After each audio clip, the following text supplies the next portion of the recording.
whatever you have studied in the last class of isomerism, you can check here all the points I mentioned. Just leave some spaces. You have already written also earlier.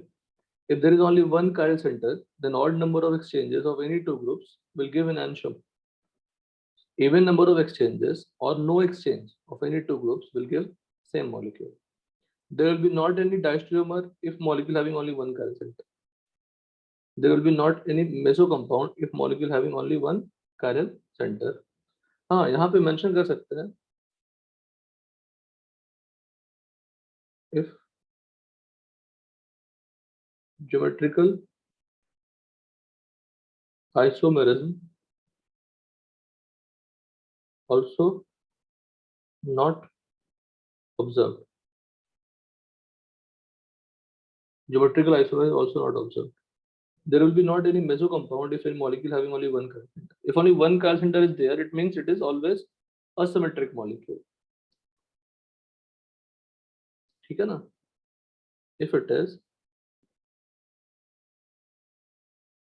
if a molecule has only one chiral center,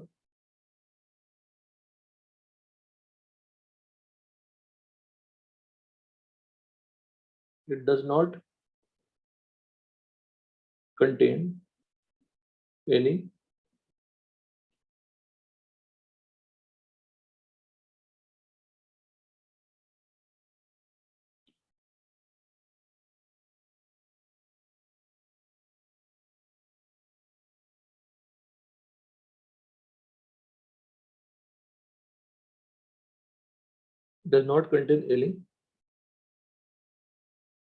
elements of symmetry.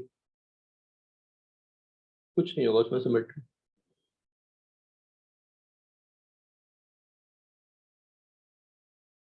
Its mirror image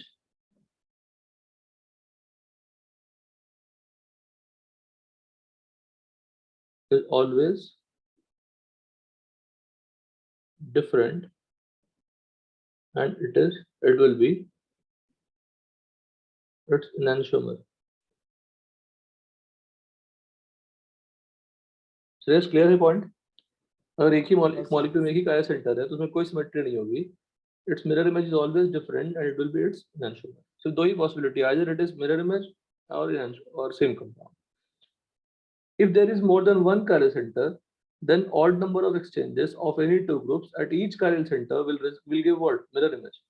The mirror image will be enantiomer if there is no POS or CO in the molecule. But if there is POS or COS in the molecule, then the mirror image will be identical to molecule, and this molecule will be known as meso compound. बता चुका हूँ. Even number of exchanges of any two groups at each chiral center will give same molecule. If at one chiral center odd number of exchanges done and other chiral center and at other chiral center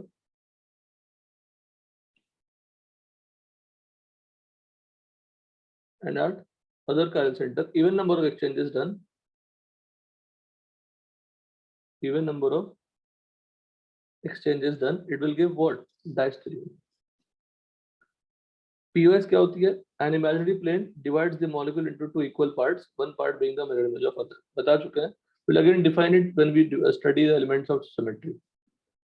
लेकिन next देखिए नई चीज.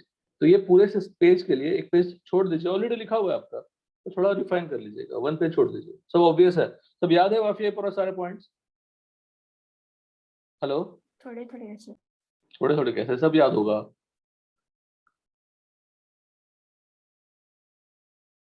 तो ये सारे points next class में किसी से ही पूछूंगा. ठीक है, कोशिश करिएगा. हाँ सर, हाँ ठीक सर. है ना? अंडरस्टैंडिंग है बेटा, एक बार हो जाएगा तो दिमाग में सेट हो जाएगी. फिर इसमें कोई पॉइंट फॉर्मूला तो रटना नहीं. Newman and sawhorse projection formula देखिए. Newman and sawhorse projection formula same molecule को अलग अलग तरीके से रिप्रेजेंट करने का तरीका है. Represents a system of two atoms. Represents a system of two atoms. तो टू एटम्स होंगे, देखिएगा, तो टू एटम्स होंगे, it will be bonded by a single bond. ठीक है. अब जो दोनों एटम्स होंगे, तो दोनों एटम्स या तो कार्बन एंड कार्बन होंगे कार्बन एंड नाइट्रोजन होंगे, कार्बन एंड ऑक्सीजन होंगे, ऑक्सीजन एंड नाइट्रोजन होंगे, नाइट्रोजन एंड नाइट्रोजन होंगे। ये पॉसिबिलिटी होगी। जनरली वो कार्बन एंड हेलोजन नहीं होते। आपको समझ में आ जाएगी चीजें। अब देखिए, फर्स्ट केस हमने लिया, ऑल आर ऑब्वियस, और फर्स्ट केस लिया हमने, सी कार्बन एंड हाइड्रोजन नहीं हो सकते। और एक लिख लेते हैं, कार्बन एंड हाइड्रोजन नहीं होंगे। रिप्रेजेंट्स अ सिस्टम, कोशिश करना, अच्छा पहले हेडिंग लिख लो, आप अच्छे से लिख लो heading. Now Newman solve production formula, two atoms and groups attached on those two atoms। हमें क्या रिप्रेजेंट करनी है? दो एटम जो आपस में सिंगल बॉन्ड से अटैच्ड हैं और उन पे जो ग्रुप्स लगे हुए हैं वो स्टडी करनी है।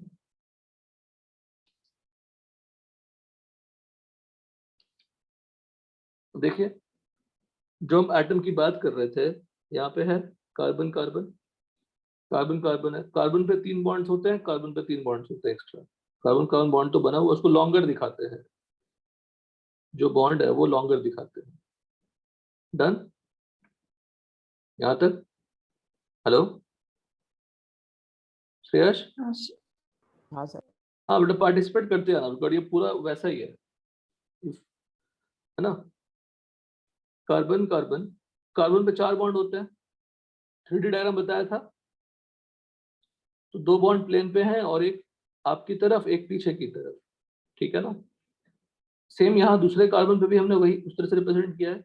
Can you tell me where should I keep the mirror so that the half next portion of the molecule will be observe?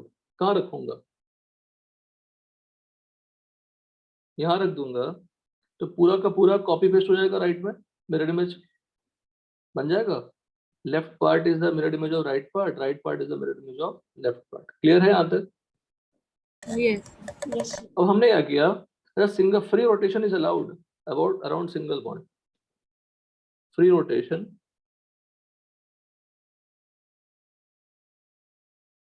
कुछ याद करने वाला पॉइंट नहीं है, सिर्फ समझने वाला पॉइंट है, पूरा फोकस होकर देना पड़ेगा ध्यान आपको। Free rotation is allowed about a single bond, ठीक है।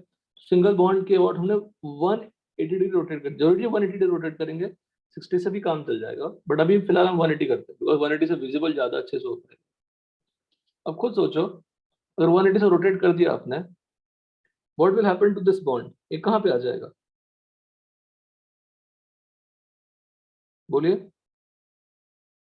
नीचे इधर नीचे आ जाएगा, नीचे आ जाएगा पूरा। ये कहाँ चला जाएगा बताओ? तभी मैं सेकंड डायग्राम बताऊं, दिखाऊंगा, अगर आप बता देंगे तो। आप सामने से देख रहे हैं, एक को होल्ड किया आपने, फ्रंट वाला कार्बन, फ्रंट कार्बन क्यों बोल दिया हमने? इस आई के रेस्पेक्ट में फ्रंट कार्बन है वो, और ये पीछे वाला कार्बन कौन सा है? Rear carbon. कौन सा कार्बन है? रियर। रियर का मतलब बिहाइंड और बैक। रियर मिरर होता है ना, रियर मिरर व्हीकल्स में, वैसा वैसा। मुझे बताओ, राइट वाला पोर्शन मैंने होल्ड किया, लेफ्ट का जो पार्ट है मॉलिक्यूल का होल्ड किया, राइट वाला रोटेट कर रहा हूँ 180 से, तो जो बॉन्ड थी प्लेन पे वो नीचे आ गई, प्लेन पे ही आ गई पर नीचे आ गया। What will happen to the wedge? Wedge पे क्या होगा? वेज कहाँ जाएगा? Behind the plane. Behind the plane जाएगा और ऊपर जाएगा श्रेयस। हाँ। जो सामने है आपके, अगर उसको आप 180 से रोटेट करोगे तो पीछे चला जाएगा ना, और जो पीछे है वो आगे आ जाएगा। अंडरस्टूड? हिंदी क्लियर है ये वाला पार्ट? हाँ सर। सर हम प्लेन में रोटेट कर रहे हैं कि वो प्लेन में नहीं, प्लेन के परपेंडिकुलर रोटेट कर रहे हो। हाँ। राइट वाला पार्ट मॉलिक्यूल है, प्लेन पे रोटेट करेंगे तो ऐसे घूमेगा ना, हाँ। ऐसे घूमेगा ना। अगर प्लेन में रोटेट करेंगे तो ये मेरा ऐसा लाइन ऐसा मूव करेगा ना, लाइन फिक्स है, दिस लाइन इज फिक्स। इसके अबाउट रोटेट कर रहे हैं ऐसे इस मॉलिक्यूल को। Okay sir. समझ गए? हाँ सर। बेटा पूरा 3D है, पर बिना कोई सामने विजिबल भी आप समझ सकते हैं। बड़ी मेहनत लगी है डायग्राम ड्रॉ करने में। डन, तो ये आप समझ पाओ अच्छे से। तो डायग्राम क्या होगा, देखो ऐसा हो जाएगा, जो प्लेन पे थे ऊपर वो प्लेन से नीचे आ गए, जो थे नीचे फ्रंट की तरफ थे वो कहाँ चले गए, पीछे की तरफ चले गए। जो पीछे की तरफ थे ऊपर वो कहाँ चले गए, और नीचे नीचे थे कहाँ चले गए, ऊपर चले। एग्जाम्पल देखिए, न्यूमन प्रोजेक्शन फॉर्मूला हमने सब पे ग्रुप लगा दिए, A B D E F G लगा दिया। क्लियर है, A B D E F G लगा दिया, 180 से रोटेट किया हमने।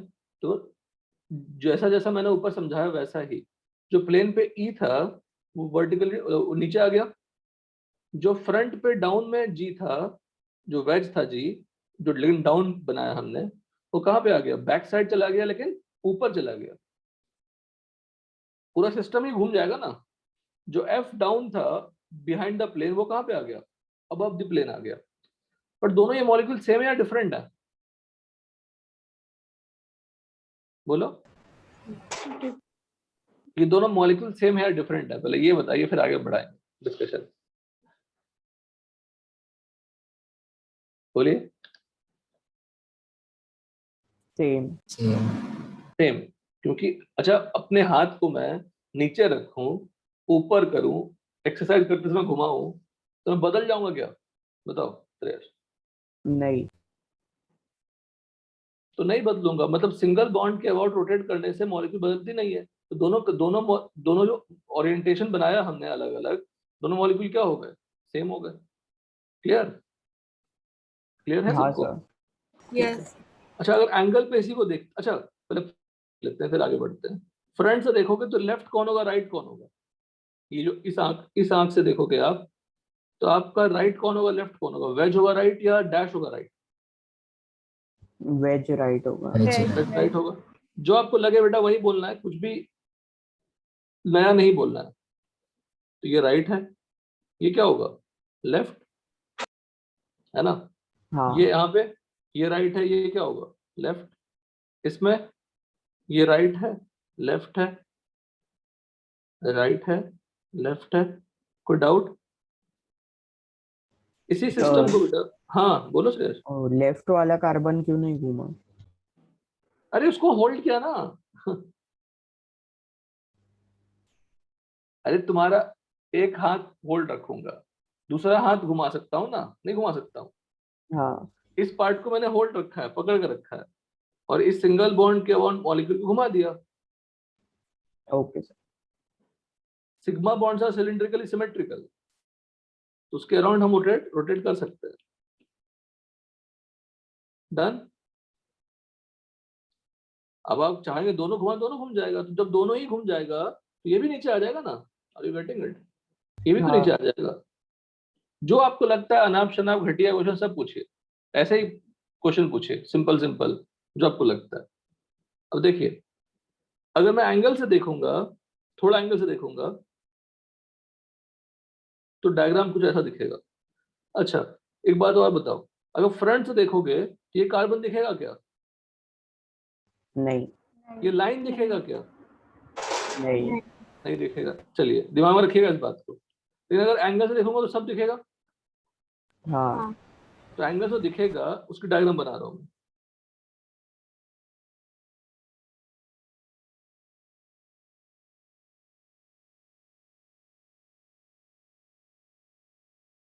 So yes, जो मन आया पूछिए हाँ सर। समझने के लिए, जहां दिक्कत आती है। आर्यन सुन रहे हो। हाँ सर। जैसा उल्टा पुल्टा खराब जैसे मुझे नहीं समझ में आया, बताइए क्या करें, बताइए जैसा आपको मूड लगे। यहाँ पे फिर से अब इसको क्या करते हैं, बट थोड़ा हमारा सपोर्ट करके।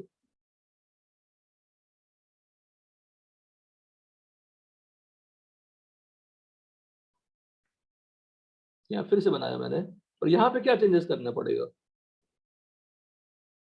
ऊपर एक नीचे आएगा, और वेज कहाँ चला जाएगा, ऊपर। 10, कोई दिक्कत यहाँ तक बताइए। फिर से मैं लेफ्ट राइट लिखना चाहूंगा, कौन सा राइट? जो राइट है वही रहेगा, वो तो मैंने बदला नहीं है, मॉलिक्यूल तो वही रखा है, ओरिएंटेशन वही रखा है, थोड़ा स्लाइड सम एंगल पे देख रहे हैं। तो जो बीच का आपको बॉन्ड दिख रहा है बेटा, सेंट्रल सीसी बॉन्ड, उसको थोड़ा लॉन्गर रखते हैं डिफरेंस दिखाने के लिए। आप बोलोगे सर सब मॉलिक्यूल सेम ही है, इतनी क्यों मेहनत कर रहे हैं?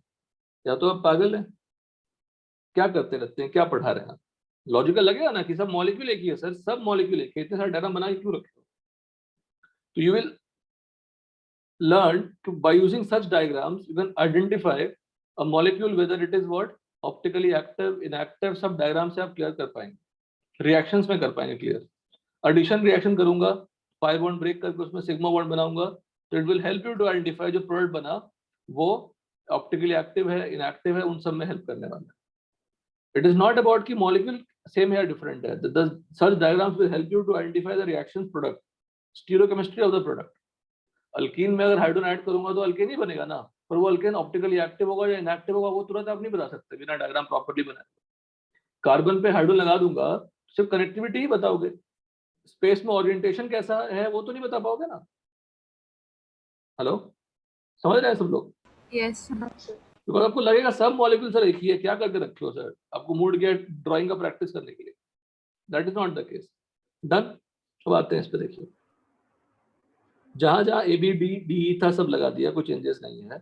वेज डैश है, रियर का मतलब पीछे की तरफ, फ्रंट का मतलब आगे की तरफ। अब हम क्या कर रहे हैं, न्यूमन। न्यूमन क्या होता है? फ्रंट होता है। न्यूमन क्या होता है?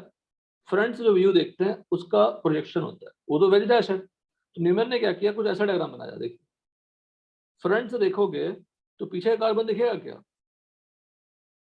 नहीं पीछे का सीसी लाइन बॉन्ड दिखेगा क्या?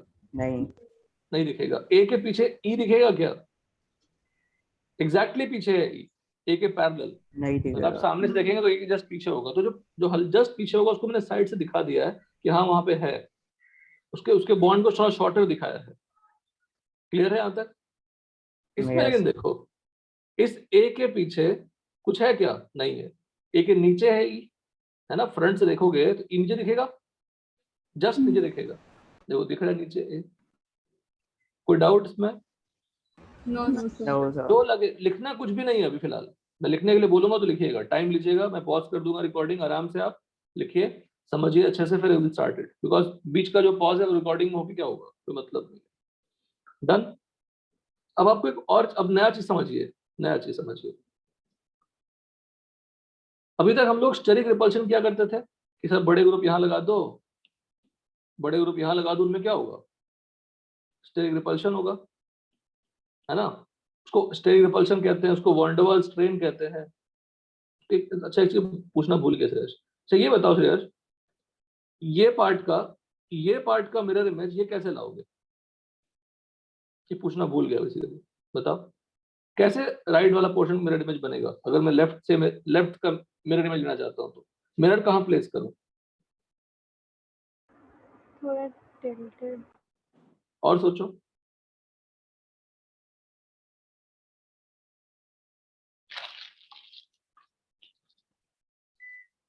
बताइए। यहाँ पे प्लेस करेंगे, देखो आएगा। इस पार्ट के सामने मिरर यहाँ रख दोगे तो ऐसा ही बनेगा ना, हाँ sir. ऐसा, ऐसा, ऐसा। मिरर को आप कहीं भी रख सकते हैं ना। पर वेज वाला डैश में कैसे जाएगा? वेज डैश क्यों बनेगा? यही वेज रहेगा ना। हेलो, हाँ समझे यहाँ तक? बता रहा हूँ सर, रुको तो, यहाँ तक पूरा क्लियर है? हाँ. रुको बता रहा हूँ, रुको। अगर यहाँ पे रख दोगे तो व्हाट विल हैपन, बताओ, बोलो। ऐसा, ऐसा, ऐसा, है ना? ऐसा। अब क्या करो, फिर से यहाँ मिरर ले लो।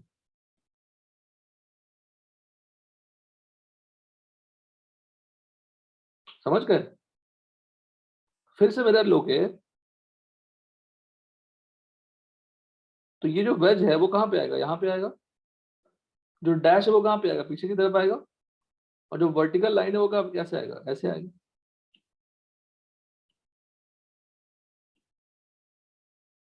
आई बात समझ में? हाँ sir. You have to take two times mirror image, or you take a mirror image and rotate the molecule by something, some 180 degree, वो भी कर सकते हैं। दो पॉसिबिलिटी है।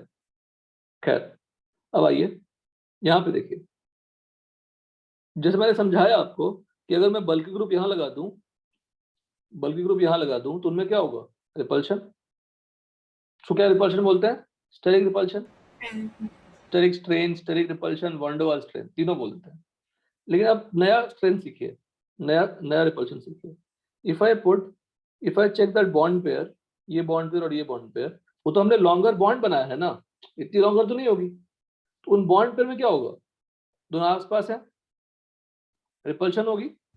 हाँ। हेलो, लेकिन अगर मैं इसमें देखूं तो बॉन्ड पेयर आसपास है क्या, नहीं। सब अपोजिट है। ये वाला इसके अपोजिट है, ये वाला इसके अपोजिट है, सब अपोजिट है। पर यहाँ पे उतना क्लियरली विजिबल नहीं हो रहा, लेकिन विजिबल होगा। तो देखो कहाँ पे विजिबल होगा, देखना इसमें, देखिए क्लियरली विजिबल है न्यूमन प्रोजेक्शन में। यहाँ का जो बॉन्ड पेयर है, यहाँ का बॉन्ड पेयर आमने सामने दिख रहा है। हेलो, यहाँ पे और यहाँ पे आमने सामने दिख रहा है, तो इनमें क्या होगी, रिपल्शन। बट यहाँ का बॉन्ड पेयर अपोजिट है, इसका बॉन्ड पेयर इसके अपोजिट है, इसका बॉन्ड पेयर इसके अपोजिट है। तो कहाँ पे रिपल्शन नहीं होगी बॉन्ड पेयर में, राइट साइड में। राइट साइड में। राइट साइड को बोलते हैं स्टैगर्ड कन्फर्मेशन। कन्फर्मेशन का मतलब होता है नॉट ट्रू आइसोमर, बिकॉज एक से दूसरे में कन्वर्ट कर सकते हैं। Definition I give you for conformational isomers, isomers are interconvertible without breaking the bond, याद है ना स्टीरियो आइसोमर्स का डेफिनेशन। तो ये दोनों आपस में इंटरकन्वर्टेबल हैं by rotating by single bond. First को बोलते हैं एक्लिप्स कन्फर्मेशन। स्टेबल कौन है, staggered. Eclipsed is unstable due to maximum torsional strain. Staggered conformation is due to, stable is due to, बोलो, stable due to minimum torsional strain. Clear है? Hello, torsional मतलब क्या?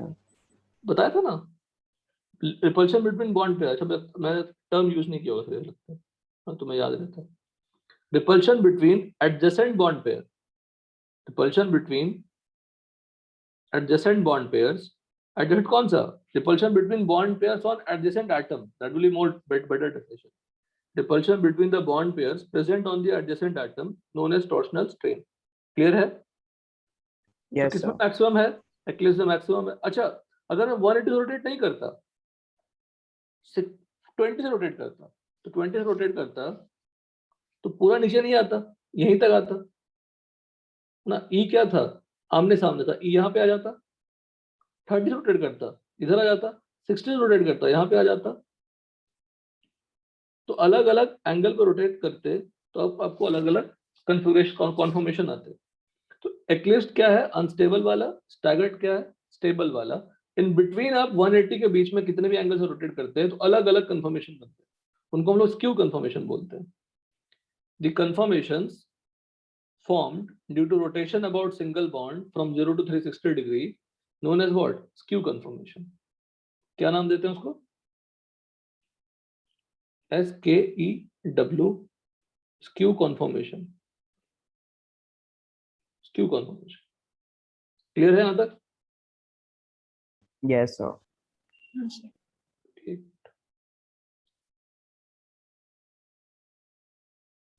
Done. कोई doubt यहाँ तक बोलो किसी को कुछ? तो क्या लिखा है? Interconvertible without breaking bond, interconvertible by free rotation about a single bond, not true isomer, can't be separated, rapidly interconvert at room temperature. 3 kilo calorie पर मोल ही चाहिए सिर्फ एक से दूसरे में कन्वर्ट होने के लिए, मिनिमम से मैक्सिमम में कन्वर्ट होने के लिए। तो रूम टेम्परेचर से ले लेगा, सराउंडिंग से ले लेगा, वो अब खुद ही कन्वर्ट होता रहेगा। लेकिन still if I ask you, molecule किस में रहना चाहेगा, स्टैगर्ड में, एक्लिप्स में? स्टैगर्ड में।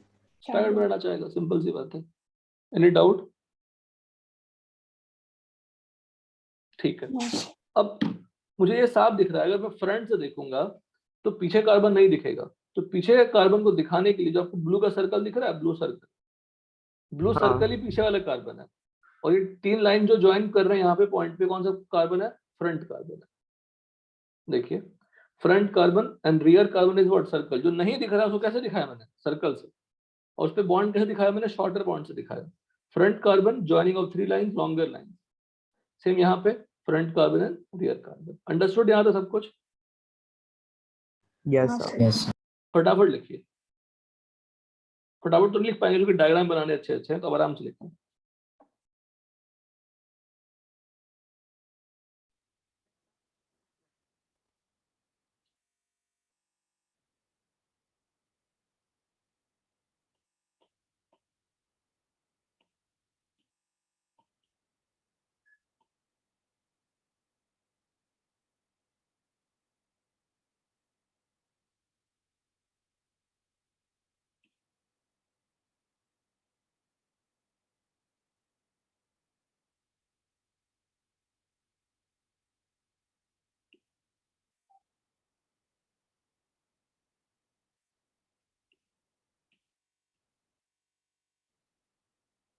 ठीक है, let's try to understand Sauer's projection formula.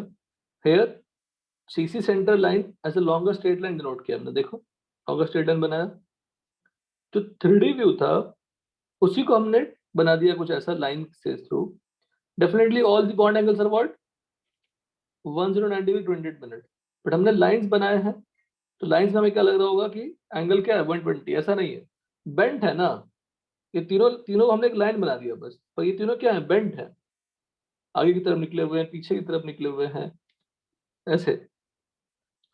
Plane के आगे हैं, प्लेन के पीछे की तरफ है, प्लेन पे है। तो ये डायग्राम है। तो जो डायग्राम था हमने बनाया था स्लैंट व्यू से, उसी को हमने ऐसे ड्रॉ कर लिया, उसी को हमने ऐसे ड्रॉ कर लिया। This is सॉहर्स diagram. इसमें मुझे क्या दिख रहा है? सीसी लाइन दिख जा रही है बिकॉज एंगल पे देखना है। फिर से रिपीट करूंगा, ये कहाँ रहेगा? राइट। ये क्या रहेगा बताइए? राइट, ये लेफ्ट, ये राइट, ये लेफ्ट आपका। ये मैंने अब वर्टिकल लाइन लिख देते हैं। ये टॉप कार्बन डाल देते हैं, ये बॉटम कार्बन डाल देते हैं। यहाँ पे भी top carbon, bottom carbon, right, right, left, left. सब कुछ सेम है, बट तरीके अलग हैं ड्रॉ करने के लिए। Eclipse conformation is less than worst staggered confirmation. Torsional strain हमने लिख दिया, repulsion between bond pair present on the 2 adjacent atom. समझाया था मैंने आपको। स्टैगर्ड कंफर्मेशन हैज जीरो और minimum torsional strain. Eclipse conformation has eclipsed conformation has maximum torsional strain। ठीक है, डन? ये क्लियर है सबको? हाँ सर। अब क्या किया, तीनों को एक साथ लिख दिया। ये तीनों, और ये मत ड्रॉ करना आप, तीनों को एक साथ लिख दिया कि लेफ्ट वाला पार्ट सब एक जैसा है, राइट वाला पार्ट सब एक जैसा है। यहाँ मेंशन किया देखो मैंने, एक्लिप्स से मुझे अगर स्टैगर्ड बनाने हैं तो क्या रोटेट करूंगा बताओ? कितना रोटेट करूंगा? या स्टैगर्ड से, एक्लिप्स से स्टैगर्ड देख लेते हैं। ई को कितने रोटेट करूंगा? 60, फिर 180, और क्या कर सकते हैं? क्लॉकवाइज फॉलो किया तो मैंने 300, है ना? हाँ 300 को होगा ना, बोलो ऐसा नहीं 300 में 60, ऑपोजिट में 60 कर लूंगा, चलेगा, कोई दिक्कत नहीं। स्टैगर्ड से eclipse same situation. Eclipse eclipse बनाएंगे तो 120, है ना, 240, नहीं तो फिर 360। Staggered same situation. डन यहां तक? कोई डाउट? नहीं सर। ठीक है, अब देखिए जितना हमने सीखा उसको सब एक साथ लिख दिया। ये क्या है? एक्लिप्स्ड। ये भी क्या है? एक्लिप्स्ड ही है ना। दोनों वर्टिकल, एक में ऊपर दिखाया था, एक में दोनों वर्टिकल डाउन दिखा दिया मैंने। उसी एक्लिप्स का ये कौन सा फॉर्म है? 100 हर्ट्ज। उसी एक्लिप्स का कौन सा ये फॉर्म है? 100 हर्ट्ज। ये कौन सा फॉर्म है? न्यूमन। ये कौन सा फॉर्म है? न्यूमन। कोई डाउट? बोलो। No sir. आसान है, काफी आसान है।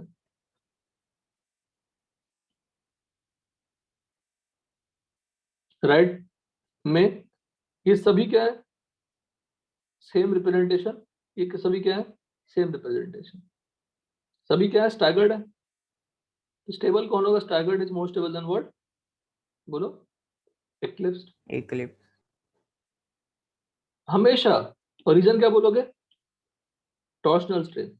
तो कॉन्फॉर्मेशंस में इंपॉर्टेंट वर्ड क्या होती है? टॉर्शन। स्टेरिक बाद में आता है, पहले टॉर्शन देखते हैं फिर स्टेरिक देखते हैं। जब हम देखेंगे कि दो दो, जैसे मान लो इफ आई आस्क यू, देखो ये समझाते हैं।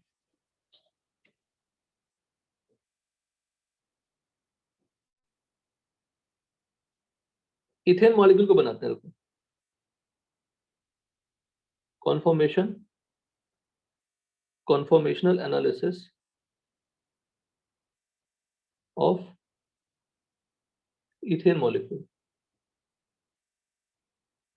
इथेन मॉलिक्यूल क्या है बताओ? ऐसा है ना। इथेन कैसा बनाओगे अगर मैं एक्लिप्स बनाऊंगा तो?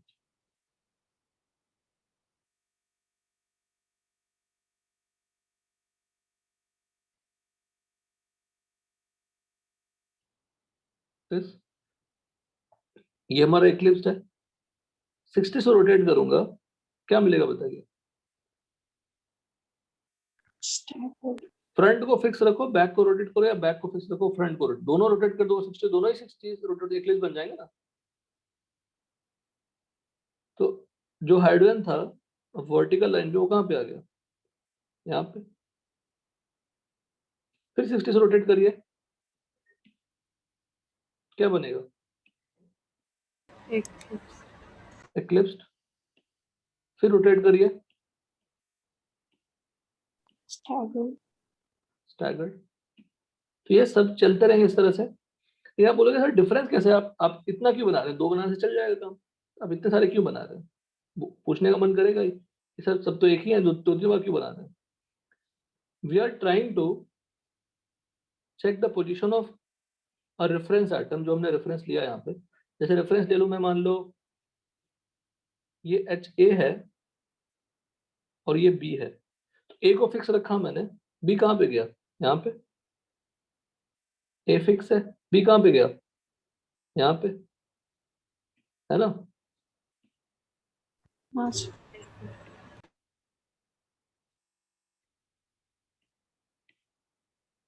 ये ए है हमारा, बी कहाँ पे आ गया? यहाँ पे। अभी भी मुझे तब तक जाना है, रोटेट करना है, जब तक मेरा सारा जो जैसे रोटेटिंग स्ट्रक्चर बनाते थे एंड पे जाते थे, कुछ वैसा ही मूव करने हैं।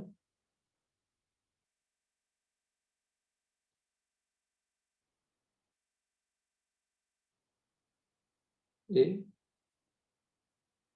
ए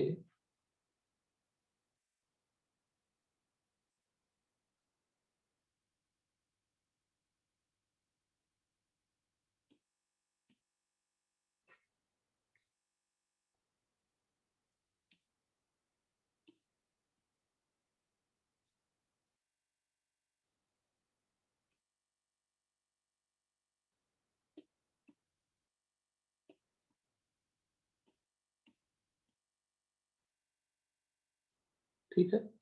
ए,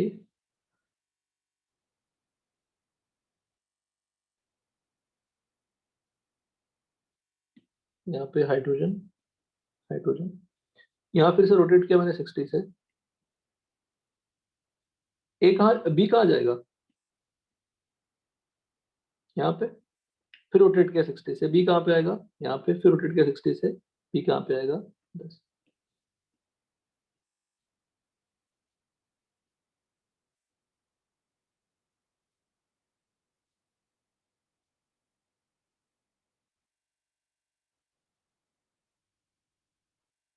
clear?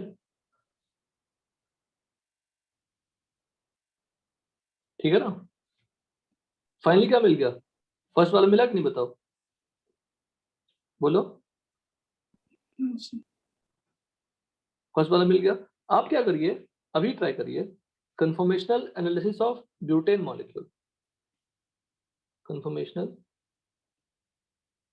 Analysis of butane molecule and take the central CC bond as a reference. N-butane. N-butane क्या होती है? Straight chain. ठीक, रेफरेंस क्या होगा, ये दोनों। तो जब ये ऐसा बनाओगे, ये वाला बनाओगे, एक्लिप्स से स्टार्ट करना, फर्क नहीं पड़ता, स्टार्ट से स्टार्ट कर सकते हो। फर्स्ट मॉलिक्यूल क्या बनेगी, फ्रंट में क्या होगा बताओ श्रेयस, होगा CH क्या CH3HH बनेगा। इस कार्बन पे क्या क्या प्रेजेंट है, CH3HH। इस CH3HH कार्बन में क्या प्रेजेंट है, CH3HH। तो CH3H बेसिकली फ्रंट में अगर एक CH3 लिखा तो दूसरी तरफ भी क्या लिखेंगे, CH लिखना पड़ेगा ना। हाँ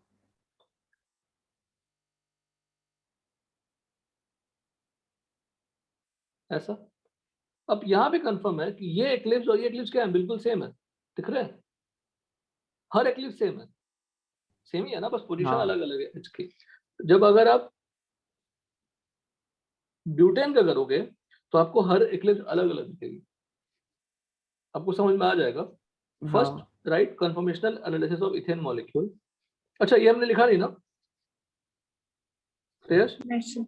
नहीं रुकिए, क्या नहीं लिखा बेटा, ये हमने यहाँ तक लिख लिया, वन पेज ड्रॉप करिए, छोड़िए, और फॉर्स प्रोजेक्शन फॉर्मूला, दूसरा पेज ड्रॉप करिए, थर्ड पेज ड्रॉप करिए, थर्ड पेज के बाद लिखिए conformational analysis of ethane molecule, third page के बाद लिखिए।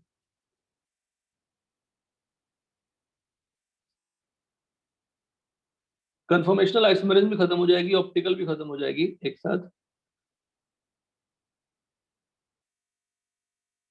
सिर्फ अजीबोगरीब एग्जांपल्स डिस्कस करने बचेंगे।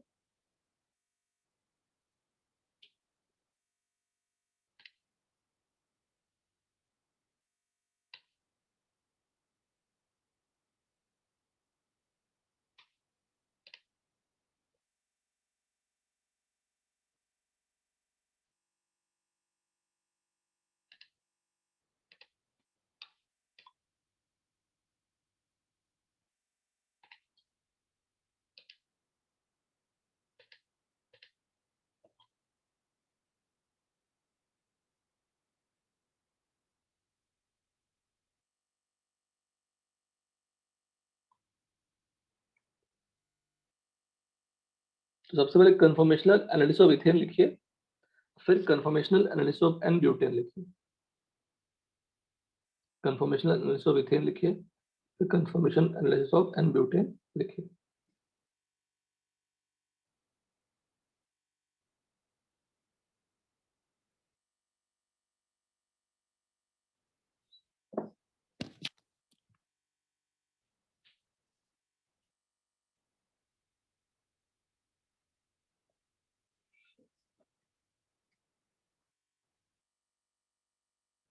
इथेन मॉलिक्यूल में सबका स्ट्रक्चर क्या है, बोलो, सारे एक्लिप्स का स्ट्रक्चर क्या है, एक जैसा, सारे स्टैगर्ड का स्ट्रक्चर क्या है, एक जैसा। तो ब्यूटेन का करिएगा, रेफरेंस क्या ले लीजिएगा, एक CH3 को फिक्स रखिएगा और एक CH3 को रोटेट करिएगा, है ना, about CC bond, and try to obtain the structures. Simply करनी क्या होगी, that's I why I give you this example, because in place of a position यहाँ पे क्या लिख दोगे, CH3। इन पे यहाँ पे क्या लिख दोगे, CH3। हर जगह जहाँ पे HB है वहां पे क्या आ जाएगा, क्या आ जाएगा बताइए, CH3। yes, तो that's why I have mentioned it. लिखिए, तो पहले conformational analysis of ethane molecule लिखिए, फिर conformational analysis of butane molecule लिखिए। Start with eclipse.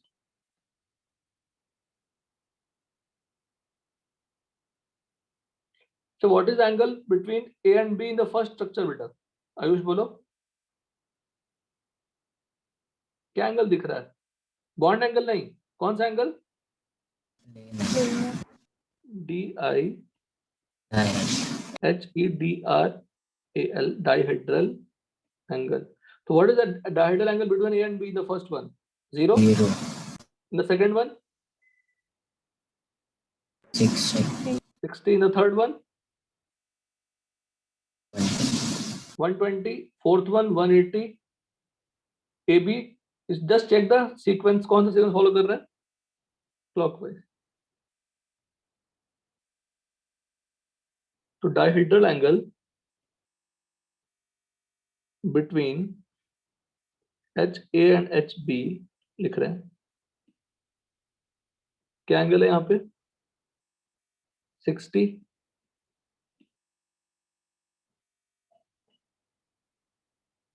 यहाँ पे नहीं, यहाँ पे तो 0 है ना, फर्स्ट में 0 डिग्री, 60 डिग्री, 120 डिग्री, यहाँ पे 180 डिग्री, यहाँ पे 240 डिग्री, यहाँ पे 300 डिग्री, यहाँ पे 360 डिग्री। क्लॉकवाइज यहाँ रखा रोटेट करने के लिए।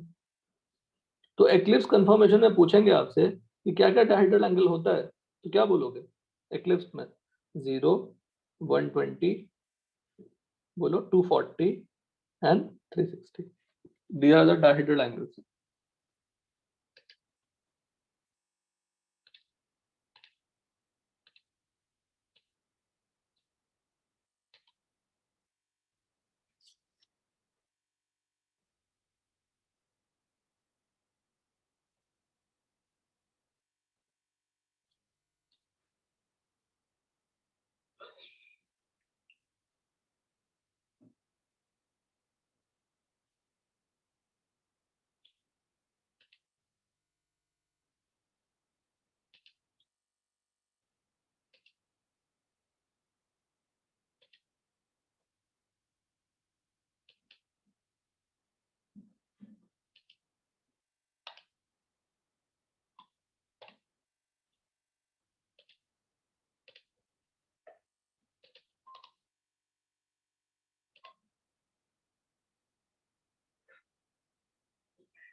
कर लिया, ये वाला कर लिया,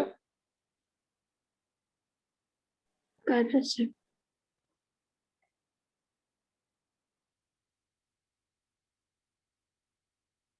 पहले ये कर लेना बेटा, ब्यूटेन का ऐसा होमवर्क कर लेना, कर सकते हैं ना ये काम, हाँ सर। हाँ सर, सब वही अलग। यहाँ भी कितने बनेंगे टोटल, टोटल कितने सेक्शंस बनाया मैंने, 7 बनाया। फर्स्ट और 7th वाला क्या है, बिल्कुल सेम, मार्क कर देते हैं, ये 1, ये 2, 3, 4, 5, 6, 7। तो in butane case also you will get 7 structures. ये भी बताऊंगा मैं आपको कि why we are considering CC bond, central क्यों ले रहे हैं, तो ये भी ले सकते हैं ना, क्लियर, सीसी तो मैं कोई भी ले सकता हूँ, तो why we are taking the central हाँ। CC bond. अच्छा श्रेयस बताओ, ऐसा कंफर्मेशन बनाना CH4 में पॉसिबल है क्या, नहीं, नहीं पॉसिबल, क्यों, एक ही कार्बन है।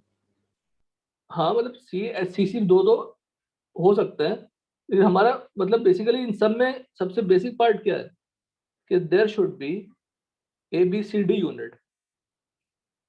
This is the most important condition for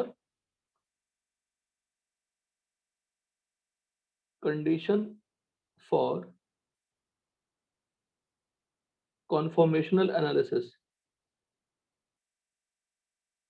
Presence of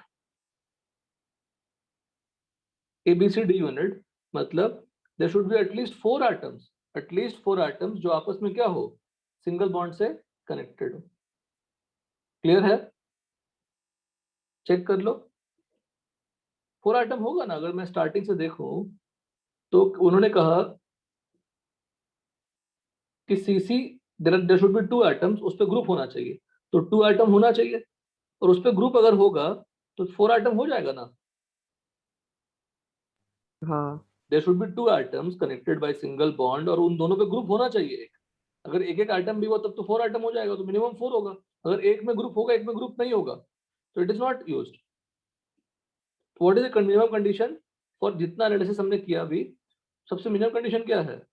ABCD unit होना चाहिए. मतलब there should be 4 items connected by single bond और ABC plane and BCD plane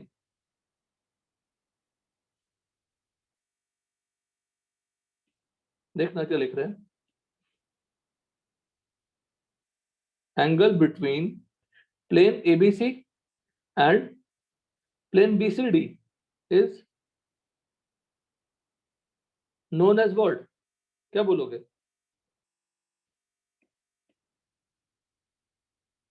is known as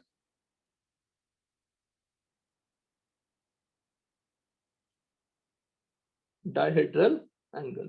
मतलब A attached to B attached to C attached to D.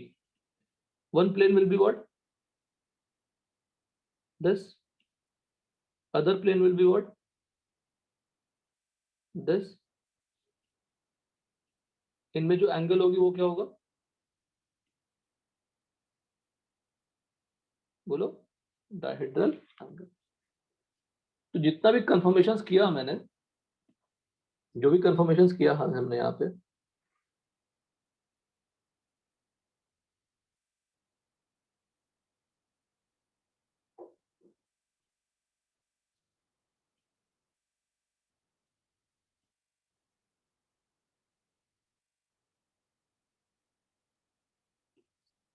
उस सब में क्या चाहिए? ABCD यूनिट चाहिए. तो दो तरह से पूछते हैं question. What is the condition for conformational isomer? तो बोलोगे ABCD यूनिट. ABCD नहीं बोलोगे तो बोलोगे presence of what? Dihedral angle. Presence of ABCD unit और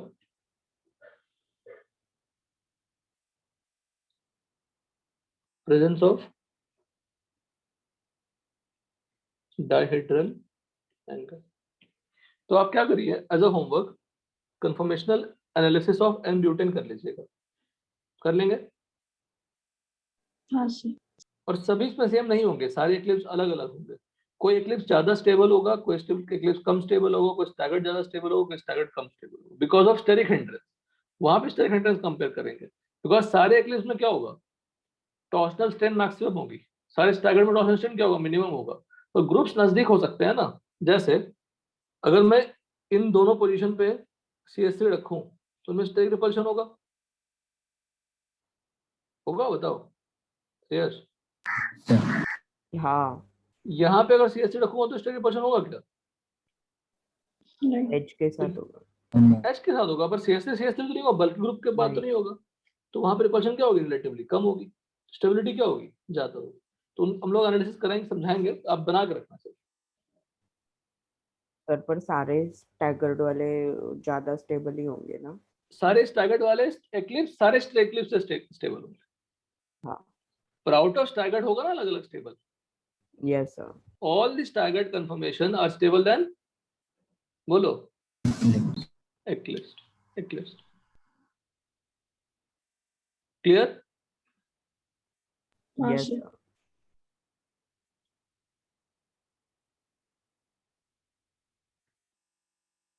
अब आइए conversion of Newman to Fischer. अब देखो फिशर सीख लिया था, अब न्यूमैन टू फिशर सीख रहे हैं, सॉहर्स टू फिशर सीख रहे हैं, फिशर टू शॉर्ट, उल्टा उल्टा भी कर लो एंड वाइस वर्सा भी कर सकते हैं, एंड वाइस वर्सा कर सकते हैं। जरूरत नहीं पड़ती है, उल्टा ही करते हैं, न्यूमैन से फिशर बनाते हैं, सॉहर्स से फिशर बनाते हैं। Only eclipse conformation will convert directly to Fischer. क्यों, आपको आइडिया लग जाएगा। हैविंग टू कैरे सेंटर, जब एक्लिप्स कंफर्मेशन में दो कैरे सेंटर होंगे तो ही हम यूज कर सकते हैं, बिकॉज फिशर में कैरे सेंटर होना जरूरी है। अगर कैरे सेंटर नहीं होगा तो बनाने का मतलब नहीं है। Fischer needs what, chiral centre. Physics लिखता है only two eclipse conformation having two chiral centre will convert directly into what, Fischer protection. If staggered conformation is given, then first convert staggered to eclipse by rotating the molecule around the central CC bond and convert eclipse into what? Fisher. पहले staggered से eclipse बना लो, फिर eclipse या fisher बना लो। अब fisher में दो कैरे centre है, there are two Kaire centres. अब आपको याद होगा fisher में horizontal क्या होती है, behind the plane, काफी होती है fisher में, हाँ और vertical में क्या होती है, towards the viewer। अच्छा क्लियर है? हाँ सर। बस हाँ, सब में हाँ बोलना है, मैंने गलत पूरा ही बोल दिया। उल्टा होता है। तो सब हाँ क्यों कर रहे थे बताइए। हॉरिजॉन्टल क्या होती है, away from the viewer. Vertical क्या होती है, बोलो। हॉरिजॉन्टल वेज पर होती है। फिर से आप उल्टा ही बोल रहे हैं सर, क्यों परेशान कर रहे हैं। हॉरिजॉन्टल क्या होती है, टुवर्ड्स द व्यूअर। वर्टिकल क्या होती है, away from Away from you. Viewer. तो उसी को हमने बना दिया यहाँ पे, ये वाला part. So this is the representation of word this. अब आप बोलोगे सर बीच का तो प्लेन पे है सर, स्टिल प्लेन पे है, ये वेज के रेस्पेक्ट में तो पीछे ही होगा ना। हाँ Are you sir. getting it? Wedge के रेस्पेक्ट में पीछे ही होगा वो, इसलिए उसको हमने प्लेन बना के रखा है समझाने के लिए, क्योंकि सबको पीछे नहीं डाल सकते, क्योंकि एंगल पे रहेंगे ना। अब देखिए ये एक्लिप्स है, हेलो, एक्लिप्स है, बताइए, बताते जाओ फटाफट। ये एक्लिप्स है, दोनों सेम ही है, एक हाँ। 3D व्यू है, एक सॉहर्स प्रोजेक्शन है, ठीक है। अब देखिए अब क्या कर रहे हैं, अब अपने आप को ऐसा प्लेस करो, मतलब आप इंसान हो, आप इंसान हो, आप, आपकी आंखें देख रही है इस मॉलिक्यूल को, इस लाइन के ऊपर से, इस लाइन के ऊपर खड़े हो, इस लाइन के जस्ट ऊपर खड़े हो, ऊपर, इस लाइन के जस्ट ऊपर खड़े हो गए, तो राइट कौन दिखेगा बताओ, राइट वाला दिखेगा। हाँ। ये हाँ। लाइन, ये लाइन के पैरेलल आप लेटे हो बेटा, आपका बेड लगा है ऐसे, बेड लगा हुआ है, आप लेटे हुए हैं आप, और देख रहे हैं नीचे आप, समझ रहे हैं। इस लाइन के ऊपर एक बेड लगी हुई है, उससे आप नीचे देख रहे हैं। जब नीचे देखोगे ये दो, ये दिखेगा राइट, ये क्या दिखेगा लेफ्ट। हम्म, उसी तरह अगर इधर आप देखोगे तो ये दिखेगा राइट, ये दिखेगा लेफ्ट। हाँ सर। ये पॉइंट क्या दिखेगा, ब्लैक वाला जो वर्टिकल लाइन है, वो अभी दिखेगा या पास में दिखेगा, बोलो। अवे। अवे। अबे अबे दिखेगा। अब यहाँ पे आ जाइए, यहाँ से देख लीजिए, यहाँ भी सेम सिचुएशन है। अगर अपने आप को इस लाइन के ऊपर पैरेलली देख रहे हैं नीचे की तरफ, तो साफ दिख रहा है, ये आपको टुवर्ड्स द व्यूअर दिखेगा, ये भी क्या दिखेगा, टुवर्ड्स द व्यूअर दिखेगा। सर। श्रेयस बताओ, ऐसे खड़े हैं, ऐसे साइड से देखेंगे तो ये पीछे दिखेगा ना, अगर बीचों बीच खड़े हैं तो क्या होगा, दोनों क्या दिखेंगे, टुवर्ड्स द व्यूअर ही दिखेंगे ना। हाँ सर। हाँ। ठीक है, अब टुवर्ड्स द व्यूअर दिखेंगे, ये भी टुवर्ड्स द व्यूअर दिखेंगे, पर ये क्या दिखेंगे, अवे फ्रॉम व्यूअर, ये भी क्या दिखेंगे, अवे। Away from viewer. इसका मतलब ये डायग्राम भी क्या है, ये दोनों क्या है, सेम है, same. Depending on the view आप कैसे देख रहे हैं। कोई डाउट। No sir. इसका मतलब ये और ये क्या है, सेम है। हाँ सर। हाँ। अब आइए नीचे फिर से ग्रुप के साथ, ग्रुप के साथ आइए।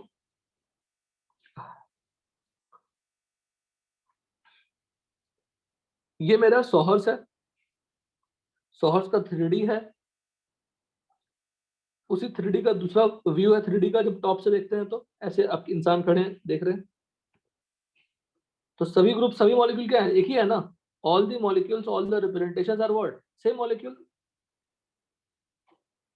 बताओ सभी सभी जो रिप्रेजेंटेशन है श्रेया सब सेम ही है ना। हाँ सर। अगर सभी सेम है तो can I say that sawhorse का जो राइट है, टी का मतलब टॉप राइट है, वही आपका फिशर का राइट होगा। हाँ तो अगर आपका जो सोहर्स है, देखो कभी भी आप सोहर्स या न्यूमन बनाओगे ना, तो आप क्या करो, दो वाई बनाया करो, वाई ऊपर भी क्या रहेगा वाई, नहीं तो फिर इन्वर्टेड वाई बनाया करो। अगर स्टैगर्ड होगा तो एक वाई नॉर्मल, एक वाई इन्वर्टेड, लाइक दिस, ऐसे बनाना है। तो जो हमने एक्लिप्स चूज किया, उस एक्लिप्स में मुझे क्या दिख रहा है, दोनों ही क्या दिख रहे हैं, वाई दिख रहे हैं दोनों ही, हाँ हाँ ये भी वाई दिख रहे हैं, ये भी वाई दिख रहे हैं। तो जब दोनों ही वाई रहेंगे तो एक्लिप्स बनाना काफी आसान होता है। जैसा स्टैगर्ड दिख रहा है आपको, जैसा सोहर्स दिख रहा है एक्लिप्स में, वैसा ही बिल्कुल जैसा जो पोजीशन है उसको हम लगा देंगे। देखिए हमने क्या कंपेयर किया, देखिए सोहर्स का बॉटम, फिशर का बॉटम, न्यूमैन का फ्रंट। जो न्यूमैन, यहां से न्यूमैन देखोगे कैसे, न्यूमैन कैसे देखोगे, फ्रंट से देखोगे, तो जो बॉटम दिखेगी सोहर्स की वही क्या बन जाएगा, फ्रंट बन जाएगा। हाँ सर। तो न्यूमैन का फ्रंट, सोहर्स का बॉटम, फिशर का बॉटम सब एक जैसे हैं। सोहर्स के बॉटम पे राइट हैंड साइड, फिशर के बॉटम पे राइट हैंड साइड, न्यूमैन के फ्रंट पे राइट हैंड साइड, सब क्या है, सेम होंगे, लेफ्ट हैंड साइड सेम होंगे। सोहर्स का टॉप या अपर, फिशर का टॉप या अपर, न्यूमैन का क्या, रियर, बैक बैक, रियर क्या होंगे, सेम सेम होंगे, सेम होंगे। तो अगर आपके पास, अगर आपको मैंने सोहर्स दिया हुआ है, न्यूमैन दिया हुआ है, तो डायरेक्टली आप बना सकते हैं ना फिशर। हाँ सर। हाँ ओके, बना सकते हैं फिशर, ठीक है। यहाँ तक अगर आपको स्टैगर्ड दे दिया मैंने, अगर श्रेयस मैंने आपको स्टैगर्ड दे दिया, ऐसा दे दिया, तो आप पहले क्या करोगे, फ्रंट वाले को क्या करोगे, रोटेट करोगे। हाँ सर। कितने से रोटेट कर सकते हैं, 60 से, है ना, 180 से, किसी से भी कर सकते हैं, डिपेंडिंग मेरे लिए कौन सा कंफर्टेबल होगा। रोटेट करके क्या बना दोगे पहले, इक्लिप्स इक्लिप्स में अभी कैसा, दो वाई वाला, हाँ और सर। बिल्कुल वैसा ही कहाँ पुट कर दोगे, फिशर में। I will tell you later कि दोनों वाई ऑपोजिट में रहेंगे, तब भी आप बना सकते हैं फिशर, बट पहले आप इस डायग्राम को अच्छे से समझो, पहले ये समझ जाएंगे, फिंगर टिप पे सेट हो जाएगा, आराम से कर लेंगे। क्वेश्चन दो दिया मैंने, draw Newman and Fischer projection. अब देखो ये दोनों ही क्या है, वाई है, हाँ सर। दोनों ही वाई है। हाँ कैन आई डायरेक्टली राइट एकदम डायरेक्टली, क्या बनेगा बताओ, फिशर क्या बनेगा, ऐसा लिखूंगा, और CH3 होगा। वर्टिकल पे वर्टिकल, राइट पे राइट, लेफ्ट पे लेफ्ट, राइट पे राइट, लेफ्ट पे लेफ्ट, वर्टिकल पे वर्टिकल। ये वर्टिकल है ना, तो वर्टिकल को वर्टिकल रख देंगे, वर्टिकल विल बी वर्टिकल। ये मान लो लिखा भी है, वी लिखा है वर्टिकल के लिए, ठीक है। इसका न्यूमैन क्या होगा, एक वाई दिखेगा क्लियरली, और एक वाई इक्लिप्स टू। नहीं दिखेगा डेफिनेटली, पीछे की तरफ। हाँ हाँ सर। फ्रंट पे एच, बी आर और बी CH3, यहाँ पे एच, CH3 और B R. Can you tell me is it a meso और ऑप्टिकली एक्टिव, तो मेसो है, मेसो है।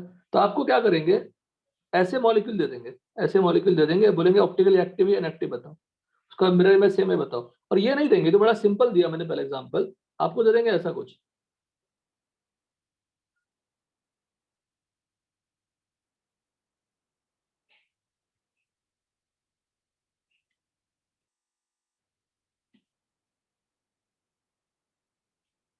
ठीक, हाँ सर। हेलो, हाँ सर। ये दे देंगे। ये क्या दे दिया मैंने आपको, बताओ? स्टैगर्ड दे दिया। हाँ। स्टैगर्ड से पहले क्या बना लोगे आप? Eclipse, eclipse. एक्लिप्स से क्या बना लोगे आप? फिशर। हाँ श्रेयस, तुमने उस दिन कुछ पूछा था मुझे, मुझे पता नहीं कि उसका आंसर पता नहीं क्या बोला था, कुछ अजीब सा आंसर मैंने दे दिया था कि सर मैं वर्टिकल लाइन को क्यों नहीं ले सकता? पीओएस ले सकते हो बिल्कुल, प्लेन ऑफ सिमेट्री के लिए वर्टिकल लाइन ले सकते हैं, ठीक है ना? हाँ हाँ। पता नहीं क्या दिमाग में आया था कि मैंने बोल दिया नहीं ले सकते, अब वो दिमाग में चलता रहा। ठीक है, डन यहाँ तक? Yes sir. तो अच्छा, ये दिख रहा है क्या मेजो? नहीं मेजो नहीं दिख रहा, पर मेजो है कि नहीं?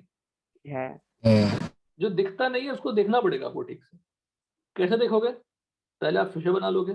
फिशर में एक के सामने एक नहीं दिखेगा मान लो, तो आप क्या करोगे? इवन नंबर एक्सचेंजेस करोगे दोनों पे, एंड दोनों पे या एक पे करोगे तब भी चलेगा, and try to obtain the structures, identify the meso और ऑप्टिकली एक्टिव। डन यहाँ तक? तो और हाँ, मतलब हमने इक्लिप्स कितने से भी घुमा के हाँ फिशर बनाया हाँ, तो भी सेम ही आएगा ना? सेम ही आएगा। अरे वही तो खास बात है। आप क्या करो, इसका एटलीस्ट ये बना लो, मैं कुछ भी घुमा देता हूँ, लेकिन आप बॉन्ड एक्सचेंज नहीं कर सकते। बॉन्ड एक्सचेंज करना अलाउड नहीं है सीएस। हाँ। HCH3 Br HCH3, ये दोनों सेम है डिफरेंट है? बताओ पहले सेम। कैसे सेम है? Br हाँ अपने दिख रहा पोजीशन है। पे ही है, बट H और CH3 को हमने बॉन्ड ब्रेक करके एक्सचेंज किया ना, ऑड नंबर हाँ एक्सचेंज हाँ। कर दिया, तो ये दोनों क्या हो जाएंगे? डायस्टेरियोमर। समझे कि नहीं श्रेयस? हाँ हाँ हाँ। अगर ये मेजो है तो ये मेजो तो नहीं होगा, क्योंकि हमने ऑड नंबर एक्सचेंज कर दिया यस। एक पे। लेकिन अगर मैं रोटेट करता, इसलिए मैं पहले ही डिफिकल्ट दे दिया था कि आप सोचो। अब हम क्या करते हैं, बस रोटेट कर रहे हैं फ्रंट वाले को। H को नीचे ले आया, Br यहाँ ले आया, CH3 यहाँ ले आया, कोई फर्क नहीं पड़ेगा, बोथ आर सेम मॉलिक्यूल। समझ गए? हेलो? हाँ सर। तो always try to bring word जो ग्रुप्स आइडेंटिकल हैं उनके आमने सामने लाओ, ताकि आपको मेजर डायरेक्टली दिख जाए, फिर बाद में आपको फिर से 2 बार एक्सचेंज करके लाने की जरूरत नहीं पड़ेगी। समझ गए? यस। तो ये इतने सारे एग्जांपल्स हैं, सॉल्व करिएगा। ठीक है, ये आपको मैंने समझा दिया बेटा पूरा अच्छे से। ऑप्टिकली एक्टिव इनएक्टिव थीटा, रेसम मिक्सचर समझा दिया था, मेजो कंपाउंड ऑप्टिकली एक्टिव समझा दिया था। इतना आप कंप्लीट कर लेना 16 हाँ तक। सर। यस। ठीक है, 16 तक कंप्लीट कर लेना। और यहाँ पे एक पेज गैप दिया हुआ है, छोड़ दो, यहीं तक करो कंप्लीट, रहने दो। सारे एग्जांपल कंप्लीट करना बहुत है, इतना ही करना। 14 तक लिख लो नोटबुक में, 14 तक सारे एग्जांपल क्या बनाना है? न्यूमैन और फिशर बनानी है। ठीक है, क्लियर है? हाँ सर। डायहेड्रल एंगल क्लियर हुआ? डायहेड्रल एंगल क्या होती है? फ्रंट वाला कार्बन और पीछे वाले कार्बन के ग्रुप में जो एंगल दिख रही है। अच्छा, वो एंगल सबसे ज्यादा विजिबल कौन से कंफर्मेशन में होती है, न्यूमैन में या सॉर्स में? किसमें वो एंगल क्लियरली विजिबल होती है, न्यूमैन में या सॉर्स में? न्यूमैन में। न्यूमैन में साफ दिख रहा है कि एंगल क्या है? 0। एंगल क्या दिख रहा है? 60। एंगल क्या दिख रहा है? 120। एंगल 120। क्या दिख रहा है? 180। तो Newman is better projection than sawhorse, मतलब मेरे अकॉर्डिंग।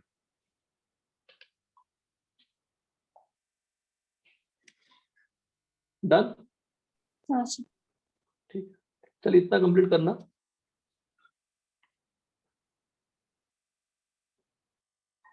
सारा कुछ समझ में आया श्रेयस अच्छे से? Yes sir. काफी समझ में आया सब कुछ? हाँ सर। एक बार फिर से पढ़िए, कुछ कंटेंट ज्यादा सीखा ही नहीं, बस ड्रॉ करना सीखा है। आप ड्रॉ करना सीख गए, ये बहुत बड़ी अचीवमेंट है। होमवर्क आपका रहा conformational analysis of N-butane molecule, ये आपकी होमवर्क है, ये आप करके रखना है। ठीक है, चलिए, ओके, बाय। Bye bye.